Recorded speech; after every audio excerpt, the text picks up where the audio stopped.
ஆனால் ஒரு அரசு ஒரு நாட்டுக்கான பட்ஜெட் போடுகிறது என்று சொல்லும்போது யாரிடமிருந்து வரவு, யாருக்கான செலவு, அதான் பட்ஜெட். யார்கிட்ட இருந்து வசூல் செய்ய போறீங்க? இங்க அரசு சொல்லுகிறது சாமானிய மக்களிடமிருந்து ஜிஎஸ்டி 22 லட்சம் கோடி வசூல் செய்ய போகின்றோம். அரசு சொல்லுகிறது சாமானிய மக்களிடமிருந்து ஜிஎஸ்டி 22 லட்சம் கோடி வசூல் செய்ய போகின்றோம். இன்கம் டாக்ஸ் 13 லட்சம் கோடி, 14 லட்சம் கோடி வசூல் செய்ய போகின்றோம். இந்த அரசாங்கம் சொல்லும் மிகப்பெரிய கார்ப்பரேட் நிறுவனங்களிடமிருந்து வரியை குறைக்கின்றோம். அரசு சொல்கிறது, நாம் சொல்லவில்லை. வரியை யாரிடமிருந்து வசூல் செய்ய போகின்றோம், வருவாய் எங்கிருந்து வரப்போகிறது என்பதை அரசு சொல்லிவிட்டது. கடன் வாங்க போகின்றோம், அரசு சொல்லிவிட்டது. யாருக்கு செலவு செய்ய போகிறீர்கள்?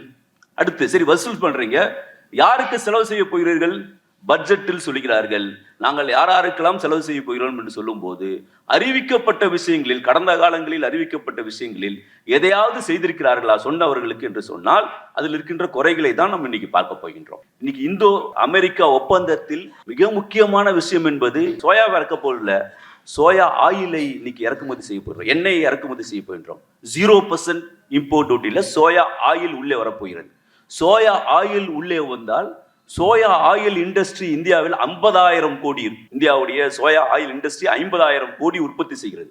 இந்த 50,000 கோடியில் வேலை செய்து கொண்டிருக்கின்ற தொழிலாளர்களும் இந்த தொழிலும் முடங்கும் என்பதற்கான எல்லா வாய்ப்புகளும் இருக்கிறது. சோயா ஆயில் என்பது இம்போர்ட் செய்யப்படுகிறது. கான், நீங்க மக்காச்சோளம் நேரடியாக மக்காச்சோளத்தை இறக்குமதி செய்ய போவதில்லை. இந்த அமெரிக்கா ஒப்பந்தத்தில் நேரடியாக மக்காச்சோளத்தை இறக்குமதி பண்றது தடை வைத்திருக்கு. அதான் பியூஷ் கோயல் ரொம்ப சொன்னாரு, நாங்கள் சோயாபீனும் இறக்குமதி செய்ய போவதில்லை, கானும் இறக்குமதி போன போவதில்லைன்னாரு. ரொம்ப சந்தோஷம். ஆனா கானில் இருந்து வருகின்ற பை ப்ராடக்ட் என்று சொல்லக்கூடிய டிஸ்டிலரிஸ் ட்ரைடு கிரெயின்ஸ் என்று சொல்வார்கள், டிடிஜி என்று சொல்வார்கள். கானில் இருந்து எத்தனால் தயாரிக்கலாம். அந்த எத்தனாலுடைய அடியில் இருக்கின்ற அந்த ட்ரைடு கிரெயின்ஸ் என்பது இந்தியாவில் இருக்கின்ற கோழிகளுக்கும் மாடுகளுக்கும் ஆடுகளுக்கும் தீவனமாக செயல்படுது. அது ஒரு 4,000-5,000 கோடியான ஒரு தொழில். அது அதை இறக்குமதி செய்வதற்கு 0% என்பது எனக்கு அனுமதிக்கப்படுகிறது. சோயா வருகிறது, கான் வருகிறது வேற வேற வடிவத்தில், காட்டன் வரப்போகிறது 0% டியூட்டியில். ஒரே ஒரு இது 0%க்கு வாங்கி நீங்கள் ஏற்றுமதி செய்யலாம் 0% என்று சொல்கிறார்கள். அப்ப இங்க இருக்கின்ற பஞ்சு உற்பத்தியாளர்கள் என்ன செய்ய போகிறார்கள் என்ற கேள்வி. விதர்பாவில் ஏற்கனவே பஞ்ச போட்டவங்க எல்லாம் நெஞ்சு அடைச்சு செத்து போயிட்டு இருக்காங்க. இன்னும் பஞ்சு இறக்குமதி ஆகும் என்று சொன்னால் என்ன ஆகும் என்ற கேள்வி என்பது வருகிறது. விவசாயம் என்பது மிகப்பெரிய நெருக்கடி இன்னைக்கு சந்திக்கும் போது அதற்கான ஒரு வரி கூட அதில் இல்லை என்பதுதான் மிக வருத்தமான விஷயம். அதிலும் குறிப்பாக அந்த எண்ணெய் வரும்போது ஜெனட்டிக்கலி மாடிஃபைடு, மரபணுத்திரிக்கப்பட்ட அந்த எண்ணெய் வரும்போது அது நம்முடைய உடம்பில் போகும்போது அது ஏற்படுத்துகின்ற விளைவுகள் குறித்து ஏற்கனவே ஆய்வு செய்து அது மிக மோசமான விளைவுகளை உருவாக்கும் என்று சொன்ன பிறகு அந்த சோயாபீன் ஆயிலை நான் இறக்குமதி செய்கிறேன் என்று அரசு சொன்னால் எப்படி சும்மா இருக்க முடியும் என்பது தான் நாம் கேட்கின்றோம். ஒரு முக்கியமான பொருள் மீது இந்த விவாதம் கருத்தரங்கம் என்பது ஏற்பாடு செய்யப்பட்டிருக்கிறது. இந்த பொருள் மீது பட்ஜெட் குறித்து பேசும்போது அதில் இருக்கின்ற அரசியல் குறித்து நான் பேசப் போவதில்லை. அது நீங்களாகவே புரிந்து கொள்ள வேண்டிய ஒரு விஷயமாக நான் பார்க்கின்றேன். பட்ஜெட் தலைப்பு நீங்கள் கொடுத்திருப்பது நெருக்கடியும் தீர்வும் என்ற தலைப்பை நீங்கள் கொடுத்திருக்கிறீர்கள். நெருக்கடி இருக்கிறது என்பதை எல்லோரும் ஒத்துக்கொள்கிறார்கள். நெருக்கடி இருக்கிறது என்பதை ஆட்சியாளர்களும் ஒத்துக்கொள்கிறார்கள். இன்றைக்கு நேற்றைக்கல்ல, பல ஆண்டுகளாக இந்த நெருக்கடி தொடர்ந்து கொண்டே இருக்கிறது. குறிப்பாக நவீன தாராளமய கொள்கைகள் அமுல்படுத்தப்பட்ட பிறகு இந்த நெருக்கடிகள் இன்னும் தீவிரமாக ஆயிருக்கிறது என்பதும் எல்லோரும் உணர்ந்திருக்கிறார்கள். தீர்வு கொடுக்கப்பட்டிருக்கிறதா என்பதையும் நாம் இன்னைக்கு பேச வேண்டியிருக்கிறது. நெருக்கடிகள் குறித்தும் பேச வேண்டியிருக்கிறது, தீர்வுகள் குறித்தும் பேச வேண்டியிருக்கிறது. நெருக்கடியை எல்லாரும் ஒத்துக்கொண்டாலும் தீர்வு குறித்து வேறுபட்ட கருத்துக்கள் என்பது நமக்கு இருந்து கொண்டிருக்கிறது. அரசு சொல்லுகிறது எல்லாவற்றிற்குமான தீர்வை நாங்கள் கொடுத்து விட்டோம் என்று. நாம் சொல்லுகின்றோம் எதெல்லாம் தீர்வு கொடுக்க வேண்டுமோ அதெல்லாம் நீங்கள் கொடுக்கவில்லை என்று நாங்கள் சொல்லுகின்றோம். ஸோ இதுதான் இன்னைக்கு நம்ம பேச போகின்ற முக்கியமான விஷயமாக பார்க்கின்றோம். பட்ஜெட் அப்படின்னு சொன்ன உடனே உங்களுக்கு வீட்டில் நம்ம போடுகின்ற பட்ஜெட்ல நீங்கள் ஒரு சிறு கம்பெனியில் போடுகின்ற பட்ஜெட் போல அல்ல இந்தியாவின் பட்ஜெட் என்பது. இந்திய அரசியலமைப்பு சட்டத்தில் பட்ஜெட்டுக்கென்று ஒரு ஆர்டிக்கல் ஒதுக்கப்பட்டது. ஆர்டிகல் 112 தான் பட்ஜெட் குறித்து பேசப்படுகிறது. வருடாந்திர பினான்சியல் ஸ்டேட்மெண்ட்டை பாராளுமன்றத்தில் வைத்து ஒப்புதல் வாங்கித்தான் செலவு செய்ய வேண்டும். ஒரு கன்சாலிடேட்டட் ஃபண்ட் ஆஃப் இந்தியா என்று சொன்னால் அதிலிருந்து செலவு செய்கின்ற ஒவ்வொரு தொகையும் அப்ரூவல் வாங்கி கொண்டு மக்கள் பிரதிநிதிகளிடம் ஒப்புதல் வாங்கி கொண்டு தான் செலவு செய்ய வேண்டும் என்பது தான் ஆர்டிகல் 112 அரசியலமைப்பு சட்டத்தில் குறிப்பிடப்பட்ட விஷயம். அப்படி குறிப்பிடப்பட்ட விஷயம் என்று சொல்லும் போது ஒவ்வொரு ஆண்டும் பட்ஜெட் சமர்ப்பிக்கும் போது அப்படி அரசாங்கம் வைக்கின்ற அந்த பாராளுமன்றத்தில் வைக்கின்ற நிதிநிலை அறிக்கை என்பது பெரிய அளவில் விவாதம் நடக்கிறதா, அதன் மீது ஒரு ஆக்கப்பூர்வமான விவாதங்கள் நடத்தி அமுல் செய்யப்படுகிறதா என்பது ஒரு கேள்விக்குறியாக இருக்கிறது. ஸோ பட்ஜெட்டை நாம் எப்படி பார்க்க வேண்டும் என்று சொன்னால், இந்த பட்ஜெட் இன்றைக்கு போடப்படுகின்ற பட்ஜெட் எதை சார்ந்து இந்த பட்ஜெட்டுகள் போடப்படுகிறது என்பதும் பார்க்க வேண்டியிருக்கிறது. நீங்கள் 1949 நவம்பர் 26 அன்றைக்கு கான்ஸ்டியூண்ட் அசம்பிளியோட டிபேட்ஸை சம்மப் பண்ணி அம்பேத்கர் பேசுவார். மிக புகழ்பெற்ற அந்த உரை இன்றைக்கு நம்ம கான்ஸ்டியூஷன் டே என்று கூட அப்சர்வ் பண்ணுகின்றோம். நவம்பர் 26, 1949 அம்பேத்கர் சொல்லுவார், நான் இந்தியாவிற்கான அரசியலமைப்பு சட்டத்தை நாம் கூடி விவாதித்து அமலுக்கு கொண்டு வரப் போகின்றோம். இந்த அரசியலமைப்பு சட்டத்தின் மூலமாக ஒரு மனிதனுக்கு ஒரு வாக்கு என்கின்ற அந்த உரிமையை அரசியலமைப்பு சட்டத்தின் மூலமாக நாம் கொடுக்கின்றோம். ஒன் மேன் ஒன் ஓட் என்கின்ற அரசியல் உரிமையை நாம் எல்லோருக்கும் கொடுக்கின்றோம். எல்லாருக்கும் அடல்ட் பிரான்சைஸ் என்று சொல்லக்கூடிய இந்தியாவில் தான் முதல் முறையாக எல்லா வயது வந்தவர்களுக்கும் ஓட்டுரிமை என்பது உலகத்திலேயே கொடுக்கப்பட்ட ஒரே நாடு இந்தியா. முதல் நாடு இந்தியா தான். அமெரிக்கா பின்னால் தான் கொடுக்கப்பட்டது. அப்போ அப்படி கொடுக்கப்பட்ட போது சொல்லும்போது அம்பேத்கர் சொல்லுவார், ஒரு மனிதனுக்கு ஒரு ஓட்டு என்பதை அரசியல் உரிமையை நாம் அந்த கான்ஸ்டியூஷன் மூலமாக கொடுக்கின்றோம். ஆனால் ஒரு மனிதனுக்கு ஒரு மதிப்பு என்பதை, ஒன் மேன் ஒன் வேல்யூ என்பதை இன்னும் இந்த கான்ஸ்டியூஷன்ல உத்தரவாதப்படுத்தவில்லை என்று சொல்லுகின்றார். பொருளாதார ரீதியான உரிமையும் நீதியும் சமூக நீதி ரீதியான நீதியும் இன்னும் நம்ம கொடுக்கப்படவில்லை. அது எப்போது கொடுப்போம் என்று சொல்லுகின்றார். ஆனால் அந்த இந்தியாவில் இருக்கின்ற ஜனநாயகத்தில் இருக்கின்ற குறையை அம்பேத்கர் சுட்டிக்காட்டினார்.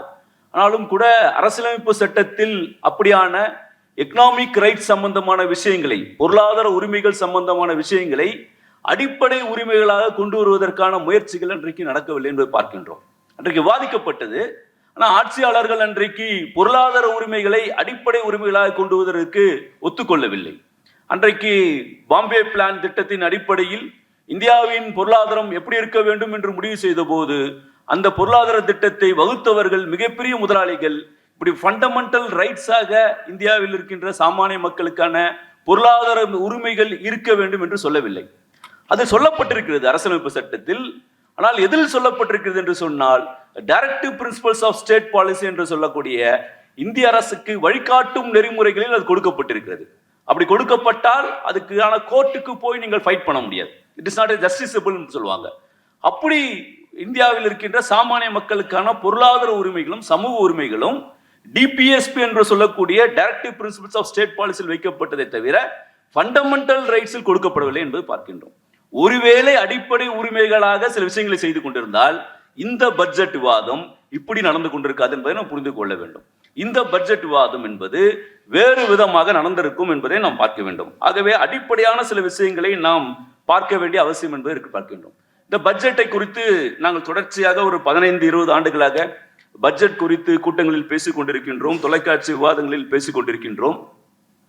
இந்த பட்ஜெட்டை பார்க்கும்போது, இந்த பட்ஜெட் வந்தபோது சில நண்பர்கள் கூப்பிட்டு சொன்னார்கள், இந்த பட்ஜெட்டில் உப்பு சப்பு இல்லாத பட்ஜெட் என்று எப்படி சொன்னார்கள். சில பேர் இந்த பட்ஜெட்ல index Sensex Bombay stock exchange அன்னைக்கு விழுந்தது. செக்யூரிட்டிஸ் டிரான்சாக்ஷன் டாக்ஸுக்கான எட்ஜிங் பத்தி இங்கே திரு நந்தகோபால் சார் பேசினாரு. எட்ஜிங் சம்பந்தமாக திரு ரவீந்திரன் பேசினாரு. இந்த ஸ்டாக் டிரான்சாக்ஷன்ஸ்ல எட்ஜிங் அண்ட் ஃபியூச்சர்ஸ்க்கான விஷயங்கள்ல செக்யூரிட்டிஸ் டிரான்சாக்ஷன் டாக்ஸ் 0.2 0.5% உயர்த்தியதற்காக சென்செக்ஸ் விழுந்தது என்பதை நாம் பார்க்கின்றோம். அதை மையமாக வைத்து பேசினார்கள். சில மிடில் கிளாஸ் நண்பர்கள் எங்களிடம் பேசும்போது இன்கம் டாக்ஸ்க்கான எந்த ரிலீஃபும் இல்லை என்று சொன்னார்கள். விவசாய சங்கத்திலிருந்து பேசும்போது அவர்கள் சொன்னார்கள், விவசாயிகள் என்ன எதிர்பார்த்தோமோ அது எந்த விதமான அறிவிப்புகளும் இதில் இல்லை என்று சொன்னார்கள். எம்எஸ்எம்இ இண்டஸ்ட்ரீஸ் மிகப்பெரிய பட்டியல், ஆனால் அந்த பட்டியலில் ஒன்று கூட அதில் இன்க்ளூட் ஆகவில்லை என்று பேசப்பட்டது. அப்ப இந்த பட்ஜெட்டில் ஒவ்வொருவரும் ஒவ்வொரு விதத்தை பார்த்து கொண்டே இருக்கின்றோம். ஒவ்வொருவரும் அவர்களுக்கான இடத்தை மட்டும் அந்த பார்த்துவிட்டு பட்ஜெட் இல்லை என்று நாம் பேசிக்கொண்டு இருக்கின்றோம். ஒட்டுமொத்தமாக பார்க்கும்போது பட்ஜெட்டில் என்ன இருக்கிறதுன்னு பார்க்கிறது. குரூப் போட்டோ நம்ம எடுத்தோம்னா குரூப் போட்டோல நம்ம எங்க இருக்கோம் தான் பார்ப்போம் முதல்ல, இல்லையா? ஜூம் பண்ணி ஃபர்ஸ்ட் நம்ம எப்படி இருக்கோம் தான் பார்ப்போம். குரூப் போட்டோ பார்ப்போம், இருந்தாலும் நம்மளோட போட்டோ முதல்ல எப்படி இருக்குன்னு பார்ப்போம். அப்படி ஒவ்வொருத்தரும் அவர்களுடைய துறையை பார்த்து விட்டு முழுமையாக பார்ப்பது என்பது பார்க்கின்றோம். இந்த பட்ஜெட்டில் முழுமையாக பார்க்கும்போது இந்த பட்ஜெட்டில் எந்த தரப்பட்ட மக்களுக்கான சலுகைகள் கொடுக்கப்பட்டிருக்கிறது, எந்த தரப்பட்ட மக்களிடமிருந்து வரி வசூலிக்கப்பட்டிருக்கிறது. பட்ஜெட்னா தானே உங்களுடைய எம்எஸ்எம்இ இண்டஸ்ட்ரியில் நீங்கள் ஒரு பட்ஜெட் போடுறீங்கன்னா அது ஒரு லிமிட்டடாக தான் நீங்கள் போட முடியும். ஆனால் ஒரு அரசு ஒரு நாட்டுக்கான பட்ஜெட் போடுகிறது என்று சொல்லும்போது யாரிடமிருந்து வரவு, யாருக்கான செலவு, அதுதான் பட்ஜெட். யார்கிட்ட இருந்து நீங்கள் வசூல் செய்ய போறீங்க, யாருக்கு கொடுக்க போறீங்க, இதை சொல்றதுனா பட்ஜெட்டு. யார்கிட்ட இருந்து வசூல் செய்ய போறீங்க? இங்க அரசு சொல்லுகிறது சாமானிய மக்களிடமிருந்து ஜிஎஸ்டி 22 லட்சம் கோடி வசூல் செய்ய போகின்றோம். அரசு சொல்லுகிறது சாமானிய மக்களிடமிருந்து ஜிஎஸ்டி 22 லட்சம் கோடி வசூல் செய்ய போகின்றோம். இன்கம் டாக்ஸ் 13 லட்சம் கோடி 14 லட்சம் கோடி வசூல் செய்ய போகின்றோம். இந்த அரசாங்கம் மிகப்பெரிய கார்ப்பரேட் நிறுவனங்களிடமிருந்து வரியை குறைக்கின்றோம். அரசு சொல்கிறது, நாம் சொல்லவில்லை. வரியை யாரிடமிருந்து வசூல் செய்ய போகின்றோம், வருவாய் எங்கிருந்து வரப்போகிறது என்பதை அரசு சொல்லிவிட்டது. கடன் வாங்க போகின்றோம், அரசு சொல்லிவிட்டது. யாருக்கு செலவு செய்ய போகிறீர்கள்? அடுத்து சரி வசூல் பண்றீங்க, யாருக்கு செலவு செய்ய போகிறீர்கள்? பட்ஜெட்டில் சொல்லுகிறார்கள் நாங்கள் யாருக்கெல்லாம் செலவு செய்ய போகிறோம் என்று சொல்லும் போது அறிவிக்கப்பட்ட விஷயங்களில், கடந்த காலங்களில் அறிவிக்கப்பட்ட விஷயங்களில் எதையாவது செய்திருக்கிறார்களா சொன்னவர்களுக்கு என்று சொன்னால் அதில் இருக்கின்ற குறைகளை தான் நம்ம இன்னைக்கு பார்க்க போகின்றோம். இந்த பட்ஜெட் என்று சொல்லும் போது இதுல 2-3 விஷயங்கள் இருக்கு பட்ஜெட்ல. பட்ஜெட்டை புரிந்து கொள்ள வேண்டும் என்பதற்காக நான் சொல்றேன். ஒன்னு, பட்ஜெட் என்று சொன்னால் இன்னைக்கு 26-27க்கான பட்ஜெட்டை போட்டாங்க. போட்ட உடனே ஒரு அடுத்து வருஷம் பிப்ரவரி மாசம் ரிவைஸ்ட் எஸ்டிமேட் சொல்லுவாங்க. ஒரு பட்ஜெட்டை நம்ம அப்படியே பார்க்க முடியாது. இங்க பேசும்போது ரவீந்திரன் சார் அழகா சொன்னாரு, 23,000 கோடி எஸ்எம்இ ஃபண்டுன்னு சொன்னா நம்மள சந்தோஷப்பட்டோம். நம்ம கேட்டது 1 லட்சம் கோடி, கொடுத்தது 23,000 கோடி. எங்க இருந்து 23,000 கோடிக்கு வந்தார்கள்? 2024-25 அது வெறும் 8,000 கோடியாக இருந்தது. 8,000 கோடியா இருந்தது. 8,000 கோடியிலிருந்து 25-26 எஸ்டிமேட் 23,000 கோடி. நமக்கு சந்தோஷம். 15,000 கோடி ஏற்றி கொடுத்துருக்காங்க. 10,000 கோடி 10,000 கோடி தனியாக ஃபண்டு கொடுக்க போறார்கள்னு சொன்னார்கள். ஆக்சுவல்ஸ் என்ன வரப்போகுதுன்னு பார்க்க போறோம். ஆனா ரிவைஸ் எஸ்டிமேட்ல சொல்லிட்டாங்க 23,000 கோடிலாம் இல்ல, அது 12,000 11,000 கோடி 12,000 கோடி தான் இருக்குன்னு பாக்குறாங்க. அப்ப 24-25 பட்ஜெட்ல செலவு பண்ணது 8,000 கோடி, 25-26 சொல்லப்பட்டது 23,000 கோடி, ரிவைஸ் எஸ்டிமேட் 12,000 கோடி, ஆக்சுவல்ஸ் 10,000 கோடியா 11,000 கோடியா என்பதை பார்க்க வேண்டியிருக்கிறது. இப்போ மறுபடியும் பட்ஜெட் 23,000 கோடி, மறுபடியும் அதே ப்ரோபகண்டா 10,000 கோடி கூடுதலாக கொடுக்க போகிறோம் என்று சொல்கிறார்கள். இதுதான் நாம் புரிந்து கொள்ள வேண்டியிருக்கிறது. பட்ஜெட் என்பது ஓராண்டு பட்ஜெட் அல்ல. 24-25 25-26 ரிவைஸ்டு 26-27 சேர்த்து பார்க்க வேண்டும் ஒரு பட்ஜெட்டில் என்பதை நாம் பார்க்கின்றோம். பட்ஜெட்ல நிறைய விஷயங்கள் சொல்லப்பட்டிருக்கு. ஏன் நாம கவலைப்படுகின்றோம் ஒரு பட்ஜெட்டில் என்று சொன்னால், அது வெறும் ஒரு பொருளாதார டாக்குமெண்ட் என்பதல்ல, வெறும் ஒரு பொருளாதார ஆண்டறிக்கை, ஒரு வரவு செலவு கணக்கு என்பதல்ல. அது அரசாங்கத்தினுடைய பாலிசிஸ் சொல்லக்கூடிய விஷயம், அரசாங்கத்தினுடைய கொள்கையை சொல்லக்கூடிய விஷயம், அரசாங்கம் எந்த பக்கம் நிற்கிறது என்பதை அந்த பட்ஜெட் பார்க்கும்போது நமக்கு தெரியக்கூடிய விஷயமாக இருக்கிறது. இதெல்லாம் இன்னைக்கு பெரிய பிரச்சனையாக இருக்கு இந்தியாவில். இந்தியாவில் இன்னைக்கு வறுமை ஒரு பெரிய பிரச்சனையாக இருக்கிறது. இந்தியாவில் இன்றைக்கு இன்இக்வாலிட்டி என்று சொல்லக்கூடுவார்கள். 1% இந்தியர்கள் கையில் 40% சொத்துக்கள் இன்றைக்கு இருந்து கொண்டிருக்கிறது. 1% இந்தியர்கள் கையில் 40% சொத்துக்கள் இருக்கிறது. 50% பாட்டம்ல இருக்கின்ற இந்தியர்கள் கையில் 50% பாட்டம்ல இருக்க இந்தியர்கள் கையில் வெறும் 3% சொத்துக்கள் இருக்கிறது. இதான் இன்இக்வாலிட்டிங்கிறோம். இது 100 ஆண்டுகளுக்கு முன்பாக பிரிட்டிஷ் ஆட்சி செய்த போது கூட இப்படியான இன்இக்வாலிட்டி இல்லை, சமத்துவமின்மை இல்லை என்று அறிக்கை கொடுத்திருக்கிறார்கள். அப்ப இந்த காலகட்டத்தில் வந்திருக்கின்ற பட்ஜெட் என்பது, அந்த அறிக்கை வந்த பிறகு வந்த பட்ஜெட், இது இன்இக்வாலிட்டி ரிப்போர்ட் வெளியிடப்பட்ட பிறகு வந்த பட்ஜெட். இந்த பட்ஜெட்டில் எதை அட்ரஸ் செய்ய வேண்டும்? அந்த சமத்துவமின்மையை எவ்வளவு தூரம் இதில் அட்ரஸ் செய்திருக்கிறார்கள் என்பதுதான் பட்ஜெட்டை நாங்கள் எல்லா பக்கங்களும் திருப்பி பார்த்தோம். ஒரு செக்ஷன் மட்டும் பார்க்கல, எல்லாவற்றையும் திருப்பி பார்த்து சமத்துவமின்மையை எவ்வளவு தூரம் இவர்கள் அட்ரஸ் செய்திருக்கிறார்கள் இந்த பட்ஜெட்டில் என்று பார்க்கின்றோம். அன்எம்ப்ளாய்மெண்ட் ரேட், இங்கே ஸ்கில்டு லேபர் கிடைக்கவில்லை என்பது நீங்கள் பேசின விஷயங்கள். படித்தவர்களுக்கு வேலை கிடைக்கவில்லை. இன்னைக்கு 16% 17% கிராஜுவேட்ஸ் எம்ப்ளாய்டு, இன்னைக்கு படித்தவர்கள் யூத் வேலை இல்லாமல் இன்னைக்கு இருக்கிறார்கள் என்று சொல்றார்கள். PLFS சொல்றார்கள், பீரியாடிக் லேபர் ஃபோர்ஸ் சர்வே என்று சொல்கிறார்கள். பீரியாடிக் லேபர் ஃபோர்ஸ் சர்வே சொல்லுகிறது 55% 60% வேலை கொடுக்கிறோம் என்று சொன்னார்கள். நாங்கள் கூட யோசிச்சோம், 55-60% இளைஞர்களுக்கு வேலை கிடைக்கிறது. ஃபார்மல் ஜாப்ஸா இன்ஃபார்மல் ஜாப்ஸா என்பது வேறு. ஆனால் எங்கே வேலை கிடைக்கிறது என்று பார்த்தோம். அதில் சொல்லியிருக்கிறார்கள் டெஃபினேஷன், எம்ப்ளாய்டு, வேலையில் இருப்பவர்கள், வேலையில் இருக்கிறவர்கள் என்று சொன்னால் அதுக்கான டெஃபினேஷன் என்ன என்று போட்டிருக்கிறார்கள். PLFS சர்வே ஒரு மாதத்தில், கடந்த மாதத்தில், இந்த மாசம் நம்ம பிப்ரவரி மாசம்னா ஜனவரி மாசம் ஆய்வு பண்ணுவாங்க, மக்கள்கிட்ட போய் கேட்பாங்க. போன மாசம் நீ 1 மணி நேரம் எங்கேயாவது ஒரு இடத்தில் வேலை செய்திருந்தால் நீ வேலையில் இருந்தவன் என்று கணக்காக்கப்படுகிறது. இதுதான் PLFSல எம்ப்ளாய்டு என்பதற்கான டெஃபினேஷனாக இருக்கிறது. அப்படியும் வேலை இல்லை என்று சொல்பவர்களை தான் அன்எம்ப்ளாய்டு என்று சொல்கிறார்கள்.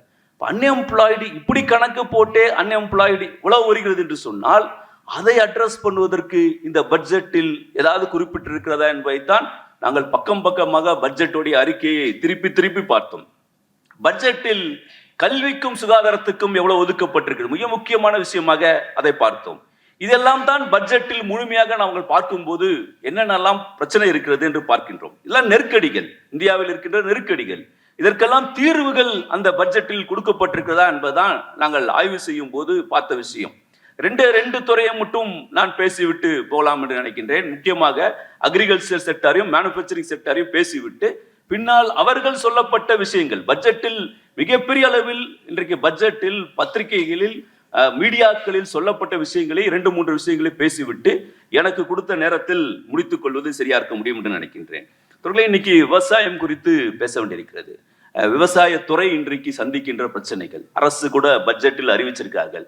தொலைநோக்கி ஆர்டிபிஷியல் இன்டெலிஜென்ஸ் மூலமாக விவசாயத்துறையை நாங்கள் மேம்படுத்த போகிறோம் என்று சொல்லியிருக்கிறார்கள். இங்க பேசும்போது ரவீந்திரன் சார் சொன்னாரு, R&D ரிசர்ச் அண்ட் டெவலப்மெண்ட்டுக்கு நாம் ஒதுக்குவது 0.6% ஆஃப் GDP.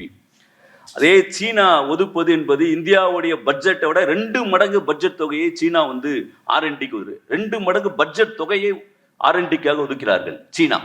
அப்போ இதான் வித்தியாசமாக நாம் பார்க்கின்றோம். ஆனால் இவர்கள் சொல்றாங்க ஆர்டிபிஷியல் இன்டெலிஜென்ஸை நாங்கள் விவசாயத்தில் எப்படி பயன்படுத்துவது என்று யோசிக்கிறோம் என்று சொல்லியிருக்கார்கள். எல்லாமே ஒரு 2047 தான். இன்னைக்கு என்ன அப்படிங்கிறத பத்தி இல்லை, எல்லாமே 2047 நோக்கி இன்றைக்கு பேசப்பட்ட விஷயங்களாக நாம் பார்க்கின்றோம். விவசாயத்தில் இன்னைக்கு என்ன தேவைப்படுகிறது என்று சொன்னால், கொஞ்சம் கொஞ்சமாக விவசாயிகளை நீங்கள் கோதுமையும் அரிசியும் பயிரிடுவதை குறைத்துக் கொள்ளுங்கள் என்று அரசு சொல்லுகிறது. நீங்க கேஷ் கிராப்புக்கு மாறுங்கள் என்று அரசு சொல்லுகிறது. சீரியல்ஸ், பல்சஸ் இது போன்ற விஷயங்களை நீங்கள் தானியங்களையும் பருப்பு வகைகளையும் நீங்கள் உற்பத்தி செய்யுங்கள், விவசாயம் பண்ணுங்கள் என்று அரசு சொல்லுகிறது. அப்படி சொல்லும் போது கோதுமைக்கும் அரிசிக்கும் குறைந்தபட்ச ஆதார விலையை அரசு நிர்ணயிக்கிறது. அது ஒரு சிஸ்டத்துல போயிட்டு இருக்கு. அது குறைவாக இருக்கிறது, கூடுதலாக வைக்க வேண்டும் என்று போராட்டம் நடந்து கொண்டிருக்கிறது. அது ஒரு விஷயம். ஆனால் இந்த தானியங்களுக்கும் பருப்புகளுக்கும் குறைந்தபட்ச விலை நிர்ணயித்தாலும் அதை விட மிக குறைவாகத்தான் சந்தையில் இன்னைக்கு விலை போகிறது என்று சொல்லும் போது நாங்கள் மாறுவதற்கு தயாராக இருக்கின்றோம். ஆனால் மாறியவர்கள் எல்லாம் தற்கொலை செய்து கொண்டிருக்கிறார்கள். ஆகவே உடனடியாக எங்களை கவனிங்கள் என்று விவசாயிகள் கூக்குரலிட்டு இருக்கும் போது அதை குறித்து ஒரு வரி கூட விவசாயிகள் தற்கொலை குறித்தோ அல்லது தானியங்களுடைய அந்த MSP என்று சொல்லக்கூடிய ஆதார விலை குறித்தோ ஒரு வரி கூட பட்ஜெட் குறிப்பிடவில்லை என்று சொன்னால் இந்த நெருக்கடிக்கு எப்படி தீர்வு கிடைக்கும் என்று நாம் சொல்லுகின்றோம். இந்த இந்தோ US டீல் சம்பந்தமாக நீங்கள் ஒரு அருமையான தீர்மானத்தை இங்கே ஏற்றிருக்கிறீர்கள். மிக வரவேற்கக்கூடிய ஒரு தீர்மானமாக நான் பார்க்கின்றேன். விவசாயம் என்பது மிகப்பெரிய நெருக்கடியை நோக்கி போய்கொண்டிருக்கிறது. சோயாபீனும் கான் நம்முடைய மக்காச்சோளமும் சோயாபீனும் இறக்குமதி செய்வதற்கு இந்தியா தடை செய்யப்பட்டிருக்கு. இன்னைக்கு இல்லை, 20-25 ஆண்டுகள் தோகா ரவுண்ட்ல முரசொலி மாறன் போய் பண்ணும்போது கூட இது போன்ற விஷயங்கள் ஜெனட்டிக்கலி மாடிஃபைட் கிராப்ஸை நாங்கள் அனுமதிக்க மாட்டோம் என்று சொன்னார்கள். சோயாபீனும் காட்டனும் இல்லை இன்னைக்கு கான் மக்காச்சோளமும் நாங்கள் அனுமதிக்க முடியாது சொன்னாங்க. இன்னைக்கு இந்தோ அமெரிக்கா ஒப்பந்தத்தில் மிக முக்கியமான விஷயம் என்பது சோயா பீனை நம்ம சோயாவை இறக்க போதில்லை, சோயா ஆயிலை இன்னைக்கு இறக்குமதி செய்ய போகிறோம், எண்ணெய் இறக்குமதி செய்ய போகின்றோம். 0% இம்போர்ட் டியூட்டியில் சோயா ஆயில் உள்ளே வரப்போகிறது. சோயா ஆயில் உள்ளே வந்தால் சோயா ஆயில் இண்டஸ்ட்ரி இந்தியாவில் 50,000 கோடி, இந்தியாவுடைய சோயா ஆயில் இண்டஸ்ட்ரி 50,000 கோடி உற்பத்தி செய்கிறது. இந்த 50,000 கோடியில் வேலை செய்து கொண்டிருக்கின்ற தொழிலாளர்களும் இந்த தொழிலும் முடங்கும் என்பதற்கான எல்லா வாய்ப்புகளும் இருக்கிறது. சோயா ஆயில் என்பது இம்போர்ட் செய்யப்படுகிறது. கான் நீங்க மக்காச்சோளம் நேரடியாக மக்காச்சோளத்தை இறக்குமதி செய்ய போவதில்லை. இந்த அமெரிக்கா ஒப்பந்தத்தில் நேரடியாக மக்காச்சோளத்தை இறக்குமதி பண்றது தடை வைத்திருக்கு. அதான் பியூஷ் கோயல் ரொம்ப சொன்னாரு, நாங்கள் சோயாபீனும் இறக்குமதி செய்ய போவதில்லை, கானும் இறக்குமதி போன போவதில்லைன்னாரு. ரொம்ப சந்தோஷம். ஆனா கானில் இருந்து வருகின்ற பை ப்ராடக்ட் என்று சொல்லக்கூடிய டிஸ்டிலரிஸ் ட்ரைடு கிரெயின்ஸ் என்று சொல்வார்கள், DDG என்று சொல்வார்கள். கானில் இருந்து எத்தனால் தயாரிக்கலாம். அந்த எத்தனாலுடைய அடியில் இருக்கின்ற அந்த ட்ரைடு கிரெயின்ஸ் என்பது இந்தியாவில் இருக்கின்ற கோழிகளுக்கும் மாடுகளுக்கும் ஆடுகளுக்கும் தீவனமாக செயல்படுது. அது ஒரு 4,000-5,000 கோடியான ஒரு தொழில். அது அதை இறக்குமதி செய்வதற்கு 0% என்பது எனக்கு அனுமதிக்கப்படுகிறது. சோயா வருகிறது, கான் வருகிறது வேற வேற வடிவத்தில், காட்டன் வரப்போகிறது 0% டியூட்டியில், ஒரே ஒரு இது 0%க்கு வாங்கி நீங்கள் ஏற்றுமதி செய்யலாம் 0% என்று சொல்கிறார்கள். அப்ப இங்க இருக்கின்ற பஞ்சு உற்பத்தியாளர்கள் என்ன செய்ய போகிறார்கள் என்ற கேள்வி. விதர்பாவில் ஏற்கனவே பஞ்சை போட்டவங்க எல்லாம் நெஞ்சு அடைச்சு செத்து போயிட்டு இருக்காங்க. இன்னும் பஞ்சு இறக்குமதி ஆகும் என்று சொன்னால் என்ன ஆகும் என்ற கேள்வி என்பது வருகிறது. இப்போ விவசாயம் என்பது மிகப்பெரிய நெருக்கடி இன்னைக்கு சந்திக்கும் போது அதற்கான ஒரு வரி கூட அதில் இல்லை என்பதுதான் மிக வருத்தமான விஷயம். அதிலும் குறிப்பாக அந்த எண்ணெய் வரும்போது ஜெனட்டிக்கலி மாடிஃபைடு, மரபு திரிக்கப்பட்ட மரபணு திரிக்கப்பட்ட அந்த எண்ணெய் வரும்போது அது நம்முடைய உடம்பில் போகும்போது அது ஏற்படுத்துகின்ற விளைவுகள் குறித்து ஏற்கனவே ஆய்வு செய்து அது மிக மோசமான விளைவுகளை உருவாக்கும் என்று சொன்ன பிறகு அந்த சோயாபீன் ஆயிலை நான் இறக்குமதி செய்கிறேன் என்று அரசு சொன்னால் எப்படி சும்மா இருக்க முடியும் என்பதுதான் நாம் கேட்கின்றோம். மிக முக்கியமான ஒரு தீர்மானத்தை நீங்கள் ஏற்றிருக்கீர்கள், வரவேற்கக்கூடிய விஷயமாக நான் பார்க்கின்றேன். உற்பத்தி துறை, தொழில்துறையை பார்க்கின்றோம். 2013-14 தொழில்துறை எப்படி வளர வேண்டும் என்று பேசப்பட்டது. 2014 பட்ஜெட்டின் போது சொன்னார்கள், நாங்கள் தொழில்துறையை இன்னைக்கு 13% தான் ஒட்டுமொத்த உள்நாட்டு உற்பத்தியில் மேனுபேக்சரிங் உடைய கான்ட்ரிபியூஷன் 13% இருக்கிறது. இதை 25% உயர்த்தப் போகிறோம் 10 ஆண்டுகள், 2020 என்று சொன்னார்கள். 6 ஆண்டுகளில் நாங்கள் 25% உயர்த்தப் போகிறார்கள் என்று சொன்னார்கள். இன்னைக்கு நீங்க ஜிடிபி போய் கணக்கு போட்டு பார்த்தீங்கன்னா 13.9% தான் மேனுபேக்சரிங் செக்டாரோட கான்ட்ரிபியூஷன் டு ஜிடிபி என்பது இருக்கிறது. அதே ஸ்டாக்னேட் ஆகி நிற்கிறது. அப்போ மேனுபேக்சரிங் செக்டார் வளரவில்லை. வங்கி கடன்கள் கொடுத்து நந்தகோபால் சார் பேசினாரு. மேனுபேக்சரிங் செக்டாருக்கு கொடுக்கப்பட்ட கடன் என்பது ஒட்டுமொத்த கடனில் மேனுபேக்சரிங் செக்டருக்காக வங்கி கொடுத்த கடன் என்பது 10 ஆண்டுகளுக்கு முன்பு 40% இருந்தது. ஒட்டுமொத்தமாக வங்கிகள் கொடுத்த கடனில் 40% மேனுபேக்சரிங் செக்டருக்கு போனது. இன்னைக்கு நீங்க ஆர்பிஐ அறிக்கை எடுத்து பாருங்க, மேனுபேக்சரிங் செக்டருக்காக கொடுக்கப்பட்ட கடன் தொகை வெறும் 22% இருக்கிறது. அப்போ ஆர்பிஐ, பேங்குகள் யாரு கடன் கொடுக்கிறார்கள்? வங்கிகள் கடன் கொடுக்கிறார்கள். 2-3 ஆண்டுகளாக வங்கியோட கணக்கு நீங்க ரிப்போர்ட், அந்த ஆர்பிஐ ரிப்போர்ட் பார்த்தீங்கன்னா வங்கி யாருக்கு கடன் கொடுக்கிறார்கள் என்று சொன்னால் வங்கி பர்சனல் லோன் என்று சொல்லக்கூடிய தனிநபர் கடனை தான் அதிகமாக கொடுத்து கொண்டிருக்கிறார்கள்.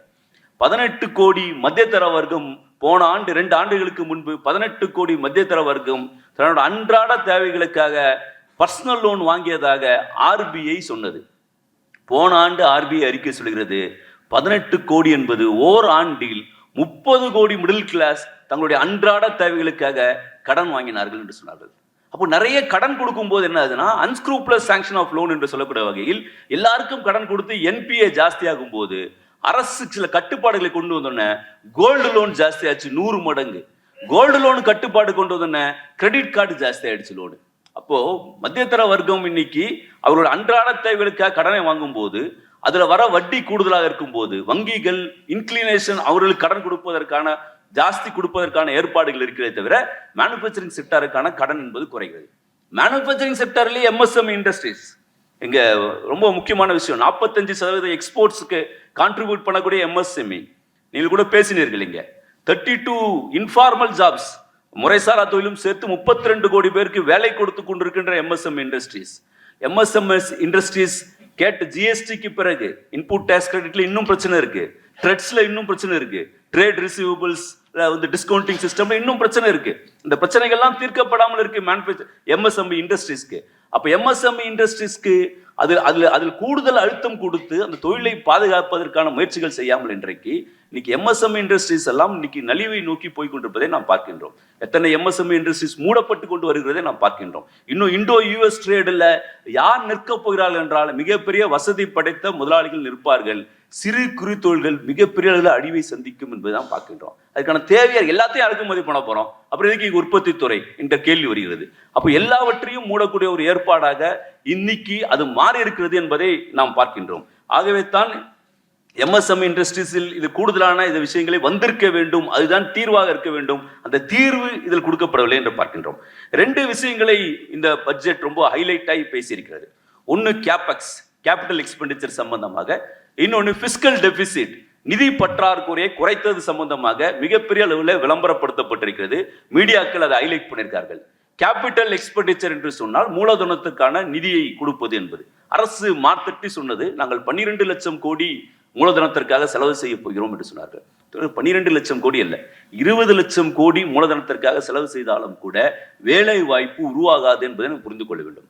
வேலை வாய்ப்பை உருவாக்க வேண்டும் என்று சொன்னால் சாமானிய மக்களிடம் பணத்தை கொடுக்க வேண்டும். சாமானிய மக்களுடைய வாங்கும் சக்தியை உயர்த்த வேண்டும். அவன் கையில் பணம் புரளும் போதுதான், அவன் போய் பொருளை வாங்கும் போதுதான் கிராக்கி ஏற்படும். கிராக்கியை ஒட்டி பொருள் உற்பத்தி, பொருள் உற்பத்தியை ஒட்டி வேலை வாய்ப்பு, வேலை வாய்ப்பை ஒட்டி சம்பளம், அதை ஒட்டி மறுபடியும் கிராக்கி என்று ஒரு சைக்கிள் என்பது உருவாகும். ஆனால் இன்ஃப்ராஸ்ட்ரக்சருக்காக நீங்கள் உருவாக்கப்படுவது ரோடு போடுவது என்பது, இல்லை வேற ஏதாவது பெரிய பெரிய போர்ட்டு கட்டுவேன் என்பது ஒரு மிகப்பெரிய முதலாளிகளுக்கான அவர்களுக்கான இன்ஃப்ராஸ்ட்ரக்சர் ஏற்பாடாகத்தான் மாறி இருக்கே தவிர, கடந்த 3 ஆண்டுகளாக கேப்பெக்ஸ் உயர்த்தியதால் 3 ஆண்டுகளாக 8 லட்சம் 10 லட்சம் கோடி கொடுத்து கொண்டிருக்கிறார்கள். வேலை வாய்ப்பு உயர்ந்திருக்கிறதா என்று சொன்னால் வேலை வாய்ப்பு உயரவில்லை என்பது தான் இன்னைக்கு அறிக்கைகள் சொல்கிறது. எக்கனாமிக் சர்வே உட்பட எல்லாமே சொல்கிறது. ஆகவே தான் கேப்பெக்ஸ் என்பதை நீங்கள் கொடுங்கள், தப்பு இல்லை, ஆனால் அதை தாண்டி சாமானிய மக்களிடம் பணத்தை கொடுப்பதற்கான ஏற்பாடுகள் செய்யலாம் சொல்றோம். 2வது பிஸ்கல் டெபிசிட், நிதி பற்றாக்குறையை நாங்கள் கட்டுப்படுத்தி விட்டோம். 4.3% நிதி பற்றாக்குறையை கட்டுப்படுத்தி விட்டோம். இது மிகப்பெரிய மோசடியாக இருக்கு தோழர்களே. ஏன் சொல்லுகின்றேன் நிதி பற்றாக்குறையை மோசடி என்று சொல்லுகிறேன் என்று சொன்னால், இந்தியாவில் வரிக்கும் ஜிடிபிக்கும், டாக்ஸ் டு ஜிடிபி ரேஷியோ என்று சொல்வார்கள், வரிக்கும் ஜிடிபிக்குமான இந்த ரேஷியோ என்பது இந்தியாவின் உள்நாட்டு உற்பத்தியில் வெறும் 11% தான் டாக்ஸ் வசூல் செய்யப்படுகிறது. 11%. அந்த 11%லும் மறைமுக வரிகள், சாமானிய மக்கள் கட்டுகின்ற ஜிஎஸ்டி தான் பெரும்பகுதியாக இருக்கிறது. மிகப்பெரிய ஒரு செல்வந்தர்கள் கொடுக்கின்ற வரி என்பது மிக குறைவாக இருக்கிறது. அப்போ டாக்ஸ் டு ஜிடிபி ரேஷியோ என்பது 11.2% அடுத்த வருடம் இருக்கு என்று சொன்னால் 11.6, 11.4, 11.2 3 வருஷத்துல குறைஞ்சிட்டே வருது. ஆனா பிஸ்கல் டெபிசிட் குறையுது என்று சொன்னால், பிஸ்கல் டெபிசிட் நிதி பற்றாக்குறை குறைகிறது என்று சொன்னால் வருவாயும் இல்லை, நிதி பற்றாக்குறை எப்படி குறையும் என்று சொன்னால் அங்கேதான் மிக முக்கியமான விஷயமாக நாம் பார்ப்பது என்பது, எந்த துறைக்கு பணம் கொடுக்க வேண்டுமோ, நீங்கள் இன்ஃப்ராஸ்ட்ரக்சர் கேபிட்டல் எக்ஸ்பெண்டிச்சருக்காக கொடுக்கிறேன் என்று சொல்லியிருக்கிறீர்கள், நிதி பற்றாக்குறை எப்படி குறைத்தீர்கள் என்று பார்த்தீங்களானால் கல்விக்கான தொகையும் சுகாதாரத்திற்கான தொகையும் ரேகா திட்டத்திற்காக ஊரக வேலைவாய்ப்பு திட்டத்திற்காக கொடுக்கப்பட்ட தொகையெல்லாம் குறைத்து விட்டு நீங்கள் பிஸ்கல் டெபிசிட் குறைவது என்று சொல்வது ஏற்றுக்கொள்ள முடியாது என்று பார்க்கின்றோம். இந்தியாவில் பல அறிக்கைகள் கொடுக்கப்பட்டிருக்கிறது. கல்விக்காக 6%, ஜிடிபியில் 6% செலவழிக்க வேண்டும் என்று, சுகாதாரத்திற்காக 3% செலவழிக்க வேண்டும் என்று சொல்லியிருக்கிறார்கள். ஒன்றிய அரசாங்கம் கல்விக்காக ஒதுக்கப்படுகிற தொகை வெறும் 0.35% ஜிடிபியில் 0.35% தான் ஒன்றிய அரசாங்கம் கொடுக்கிறது. ஒன்றிய அரசாங்கம் சுகாதாரத்திற்காக கொடுக்கிற தொகை வெறும் 0.29% தான் கொடுக்கிறது. அப்ப இந்த தொகையை வைத்துக் கொண்டு மனித வளத்தை மேம்படுத்தாமல் எப்படி ஸ்கில் டெவலப்மெண்ட் பண்ண முடியும் என்பதுதான் நம்ம கேள்வி. கல்வி கொடுக்க மாட்டோம், சுகாதாரத்தை கொடுக்க மாட்டோம் அரசு, ஆனால் எஃப்டி பிஸ்கல் டெபிசிட் நிதி பற்றாக்குறை குறைத்து விட்டோம் என்று சொல்வது மிகப்பெரிய ஏமாற்று வேலை என்பதை நாம் பார்க்கின்றோம். அந்த வகையில் தான் இந்த நிதி பற்றாக்குறை என்கின்ற அந்த மோசடி தனத்தையும் நாம் பேச வேண்டிய அவசியம் என்பது இருக்கிறது. ஸ்கில் டெவலப்மெண்ட் பற்றிலாம் இங்கு பேசினார்கள். ஸ்கில் டெவலப்மெண்ட்ல உங்களுக்கு தெரியும், 2 ஆண்டுகளுக்கு முன்பு இன்டர்ன்ஷிப் எம்எஸ்எம்இ அதில் சேர்க்கவில்லை. மிகப்பெரிய கார்பரேட் நிறுவனங்கள் 500 கார்பரேட் நிறுவனங்களுக்கு 1 லட்சம் 1 கோடி பேரை நாங்கள் இன்டர்ன்ஷிப் ட்ரைனிங் கொடுக்க போறோம் என்று சொன்னார்கள். 2 ஆண்டுகள் முடிகிறது. 1 கோடியில் குறைந்தபட்சம் ஒரு 20 லட்சம் பேரை, ஒரு 40 லட்சம் பேரை நீங்கள் முடிச்சிருக்கணும் ட்ரைனிங். எவ்வளவு பேருக்கு ட்ரைனிங் கொடுத்துருக்காங்கன்னா 40 லட்சம் பேர் ட்ரைனிங் கொடுக்க வேண்டிய இடத்தில் 33,000 பேருக்கு தான் ட்ரைனிங் என்பது கொடுக்கப்பட்டிருக்கிறது. அதுக்கு ஒதுக்கப்பட்ட தொகை என்பது இந்த வருஷம் குறைச்சாச்சு. ஏன்னா ஆள் இல்லை, வரமாட்டேங்கிறாங்க. ஏன்னா நீங்கள் ஒதுக்கப்படுகின்ற கொடுக்கின்ற 5,000 ரூபாய் என்பது அது எந்த விதத்திலும் பயனளிக்காது என்று அவர்கள் வரவில்லை. Prime minister Kaushal Vikas Yojana scheme ஒரு ட்ரைனிங், ஸ்கில் ட்ரைனிங் நடத்தினீர்கள். அந்த திட்டமும் மிகப்பெரிய மோசடி திட்டம் என்று சிஏஜி அறிக்கை கொடுத்திருக்கு. ஆக அரசாங்கம் எதில் பணம் போட வேண்டுமோ அதில் போடாமல் இன்றைக்கு எம்எஸ்எம்இ இண்டஸ்ட்ரீஸ்க்கு இன்டர்ன்ஷிப் கொடுத்திருந்தால் மிக சந்தோஷமாக நீங்கள் அதை பயன்படுத்தி இருப்பீர்கள். நீங்கள் ஸ்கில்லையும் டெவலப் பண்ணிருக்க முடியும், அவர்கள் வேலை வாய்ப்பையும் உருவாக்கி இருக்க முடியும், உங்கள் தொழிலும் வளர்ந்திருக்கும். ஆனால் அரசாங்கம் கார்பரேட் நிறுவனங்களுக்கு employment linked incentive scheme, productivity linked incentive scheme சொல்லிட்டு பல லட்சம் கோடி ரூபாய் ஒரு பக்கம் மடைமாற்றி விட்டு எம்எஸ்எம்இ இண்டஸ்ட்ரீஸை இன்றைக்கு வெறும் 10,000 கோடி கொடுத்து விட்டு அதில் 1000 கோடி ரூபாய் செலவு செய்வது என்பதை எப்படி ஏற்றுக்கொள்ள முடியும் என்று பார்க்கின்றோம். ஸோ இதெல்லாம் தான் இன்றைக்கு பட்ஜெட்டில் தீர்வாகாத விஷயங்களாக நாம் பார்க்கின்றோம். அந்த வகையில் தான் இது குறித்தெல்லாம் மிக விரிவாக இந்த பட்ஜெட்டில் கொள்ளிருக்க வேண்டும், பேசியிருக்க வேண்டும். ஆனால் இதெல்லாம் பேசாமல் இன்றைக்கு வெறும் வாய்ப்பந்தலாக போடப்பட்ட ஒரு பட்ஜெட்டாக பார்க்கின்றோம். நாங்கள் தொழிற்சங்கத்திலிருந்து இன்றைக்கு பல அமைப்புகளிலிருந்து பேசப்படுகின்ற ஒரே ஒரு விஷயத்தை மட்டும் சொல்லி முடிப்பது, சொல்வது சரியா இருக்க முடியும் என்று நினைக்கின்றேன். இந்தியாவின் அரசியலமைப்பு சட்டம் ஏற்றப்பட்ட போது எந்த பொருளாதார உரிமைகளை அடிப்படை உரிமைகளாக கொண்டு வர வேண்டும் என்று சொன்னோமோ அந்த அடிப்படை உரிமைகள் வரவில்லை. ஆனால் இன்றைக்கு 60-70 ஆண்டுகளுக்கு பிறகு, இந்தியா சுதந்திரம் அடைந்த பிறகு, இந்தியாவின் வளர்ச்சி பாதை ஒரு திசை நோக்கி பொருளாதார பாதை என்பது பாம்பே பிளான் பம்பாய் முதலாளிகளால் கொடுக்கப்பட்ட திட்டத்தின் அடிப்படையில் போய் இன்னைக்கு முட்டு சந்தையில் இந்தியாவின் பொருளாதாரம் நிற்கும் போது ஒரு 5 அடிப்படை உரிமைகளுக்கான போராட்டத்தை நாங்கள் தொடர்ச்சியாக பேசிக்கொண்டு வருகின்றோம், எழுதி வருகின்றோம். அது ஒன்று, உணவுக்கான உரிமை என்பது ஒரு அடிப்படை உரிமையாக இருக்க வேண்டும். அது ஃபண்டமெண்டல் ரைட்ஸில் கொண்டு வரப்பட வேண்டிய விஷயமா இருக்கின்றோம். ரைட் டு எஜுகேஷன் என்பது அடிப்படை உரிமையாக இருக்க வேண்டும் என்று சொல்றோம். கல்விக்கான உரிமை என்பது அடிப்படை உரிமையாக இருக்க வேண்டும். மூணாவதாக சுகாதாரத்திற்கான உரிமை என்பது அடிப்படை உரிமையாக இருக்க வேண்டும். நான்காவது வேலை, எம்ப்ளாய்மெண்ட் என்பது, வேலை வாய்ப்பு என்பது ஒரு அடிப்படை உரிமையாக இருக்க வேண்டும். இல்லை என்றால் அன்எம்ப்ளாய்மெண்ட் அலவன்ஸை எப்படி மேற்கத்திய நாடுகளில் கொடுக்கிறார்களோ அப்படியான ஒரு அலவன்சஸ் என்பது கொடுக்கப்பட வேண்டும். அது ஒரு அடிப்படை உரிமையாக கொடுக்க வேண்டும் என்று சொல்கிறோம். ஐந்தாவதாக 60 வயதுக்கு மேலே உள்ளவர்களுக்கு அவர்களுக்கான பென்ஷன் என்பதை அரசாங்கம் உத்தரவாதப்படுத்த வேண்டும் என்று சொல்கிறோம். இது எல்லாம் சேர்த்தால், இது எல்லாம் கொடுக்கப்பட்டால், அந்த எல்லாம் அடிப்படை உரிமைகளாக கொண்டு வந்தால் அரசுக்கு ஆகின்ற செலவு தொகை என்பது வெறும் 15 லட்சம் கோடி. வெறும் 15 லட்சம் கோடி. நான் ஏன் வெறும் 15 லட்சம் கோடி என்று சொல்லுகிறேன் என்று சொன்னால், இந்தியாவில் 1% முதலாளிகள் கையில் 1016 லட்சம் கோடி ரூபாய் சொத்து இருக்கிறது. 1016 லட்சம் கோடி ரூபாய் சொத்து இருக்கிறது. அந்த 1016 லட்சம் கோடி சொத்து இருப்பவர்களுக்கு ஆண்டுக்கு 2% வெல்த் டாக்ஸ் போட்டால் 20 லட்சம் கோடி உங்கள் கையில் வரும். அந்த 20 லட்சம் கோடியில் 15 லட்சம் கோடி இப்படி அடிப்படை உரிமைகளுக்காக செலவு செய்தால் இந்தியாவில் ஒரு மாற்றத்தை நம்மால் உருவாக்க முடியும். அதை நோக்கி நம்முடைய பயணம் செய்ய வேண்டும். நாங்களும் உங்களோடு பயணிக்கிறோம் என்று சொல்லி வாய்ப்புக்கு நன்றி கூறி முடித்துக்கிறேன். நன்றி, வணக்கம்.